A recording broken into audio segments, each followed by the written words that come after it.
Hey, what's up, you guys? Hope all is well. Just wanted to take a few minutes and go over this topic that I like to call criticisms from a distance.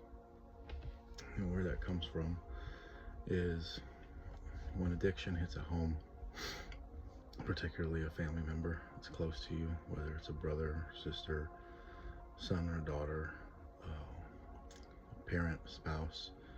Um, there's other family members that are going to get involved because they love them and are trying to be a part of some level of recovery or a change of direction.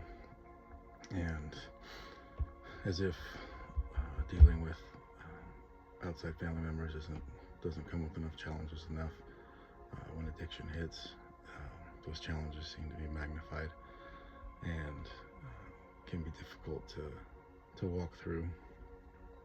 So just wanted to give you some thoughts and suggestions for how to handle some of the people that you loved that are coming at you with some heavy doses of criticisms that are expressing what you should do, what you shouldn't be doing, um, what you've done to get here, assigning unrightful blame to you, things of that nature.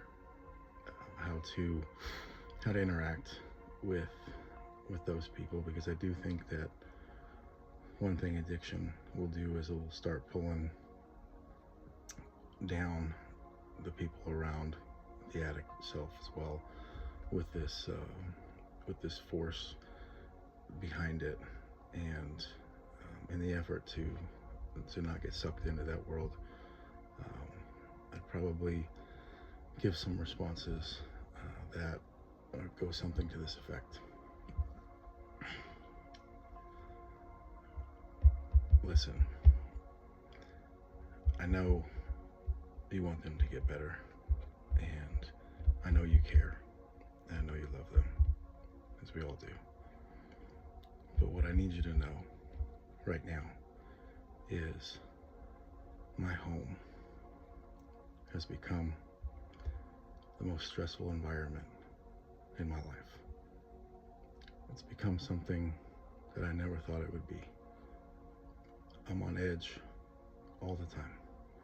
At work, when I'm at home, I can't sleep at night sometimes because all I'm thinking about is what's going to happen next. And the level of unpredictability with what's going on is almost unbearable right now. And I need you to understand that there's a lot of weights that are coming with what's happening right now. And criticisms from a distance are not helping. They're just adding to that weight. I would encourage you that if you have a suggestion that you think might be valuable or productive, let's sit down with them together, or by all means, I can message you when they're home and you can come over. You can have them over at your house on the weekend, and take your shot to see if that makes a difference. It might. You never know. But right now, my bag is empty for ideas that are good, because I've tried everything and nothing's working. And this is really taking a toll on me. So if there's something that you think that we can do that would turn this thing in a good direction, I'm all for a collaborative conversation about that. It would be a lot easier if we could plan that and sit down and really just isolate it, and it not be something that's in and out of our phone calls or text messages, and that we could really sit down and go over a plan that you think might work,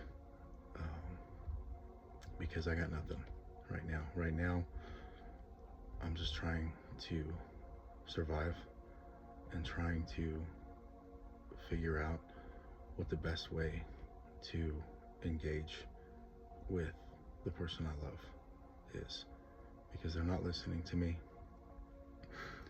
I have to watch where where the keys to my car is at all times. I have to know where my purse is, where my wallet is. I have to know who's in my house or who's pulling up, who's trying to come into my house with them. Everything right now is nothing that I could have saw coming, and I don't know what's happening right now. But what I could really use is some real support from you.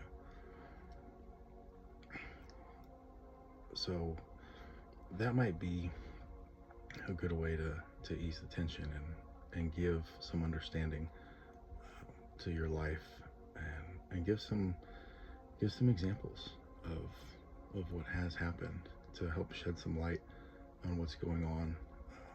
Because the reality is your family members aren't trying to make your life harder, and most people are doing it out of ignorance.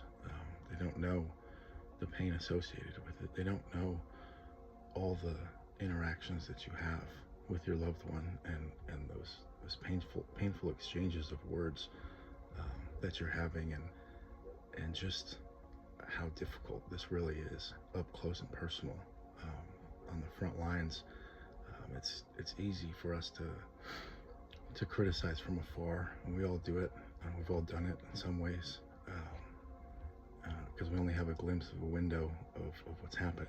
But to step into those shoes and to come in there and really see and experience and hear some of those words, and see some of those things, and take some of those losses from the people we love that are becoming something we never thought they would become, that's a whole other story.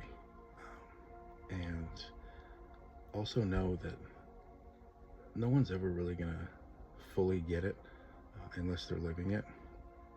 So make peace with the idea that they don't need to understand every detail and every single thing that's happened. Don't exhaust yourself to try to explain that. Give them some main bullet points that can really communicate the situation and the severity of it. Usually that can help ease at least that relationship. So give it a shot. It might help, but just some thoughts here. Keep up your efforts for your loved ones. They're worth it. Hope you guys have a great night. Love you guys. Talk soon.